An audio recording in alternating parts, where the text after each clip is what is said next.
तो what is difference between desertion paper and research paper. तो desertion और research paper के बीच में क्या डिफरेंस होते हैं वो देखेंगे। तो यहाँ पर डिसर्शन है, पहला इसमें पॉइंट है कि it is longer in length, ये लंबी होती है, और it is shorter than a desertion, और डिसर्शन से रिसर्च पेपर जो है छोटी होती है। डिसर्शन में सेकेंड पॉइंट है कि takes more time and efforts, ये ज्यादा समय लेता है, और रिक्वायर्ड लेजर टाइम, जबकि ये कम लेता है, and efforts than a dissertation. Third point है कि original research is required, arguments are presented based on existing information and research. और इसमें फोर्थ पॉइंट है कि prepared for a PhD programme, और इसमें है प्रिपेयर्ड फॉर अंडर ग्रेजुएट और मास्टर डिग्री। तो ये डिफरेंस होते हैं डिसर्शन और रिसर्च पेपर के बीच। तो रिसर्च राइटिंग के 7 स्टेप्स कौन कौन से होते हैं उसको हम लोग जानेंगे, चलिए देखते हैं। तो इसमें पहला जो स्टेप है कि फ्रेम द रिसर्च क्वेश्चन, और सेकंड स्टेप है कि never hesitate in asking for assistance. Third step है prepare a clear research plan and locate the resource. Fourth step है कि always use quality research techniques. Fifth step है revise your own work at regular interval. Sixth जो है कि know and understand the communication process and state sources.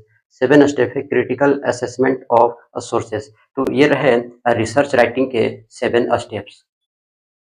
तो thesis writing steps क्या होते हैं और डिसर्शन राइटिंग स्टेप्स क्या होते हैं वो जानेंगे। सबसे पहले जो है कि थेसिस राइटिंग स्टेप्स क्या है, तो पहला जो इसमें स्टेप्स है कि selecting a field of interest. तो इंटरेस्ट के फील्ड में जो है सिलेक्ट करना होता है, पिक अ यूनिक प्रोजेक्ट, एक यूनिक प्रोजेक्ट को पिक करना है, डिफाइन थेसिस क्वेश्चन प्रॉपरली, और थेसिस क्वेश्चन को जो है प्रॉपरली डिफाइन करना होता है। और फोर्थ स्टेप में कि employ your skills effectively. Fifth step में कि have an image of the end result in mind. और इसके सिक्स्थ स्टेप है कि cite all the resource properly. तो ये थेसिस राइटिंग के स्टेप्स हैं। अब जो है हम लोग डिसर्शन राइटिंग के स्टेप्स देख लेते हैं। तो steps to write a dissertation, अब डिसर्शन के स्टेप्स क्या है उसको देख लेते हैं। तो इसमें पहला जो है, ये पहला स्टेप्स है understanding the requirement of a desertion. Second step है कि finding a suitable research topic. Third step में प्रिपेयरिंग अ रिसर्च प्रपोजल और abstract. Fourth step crafting a strong introduction. और फिफ्थ स्टेप में लिटरेचर रिव्यू एंड मेथोडोलॉजी।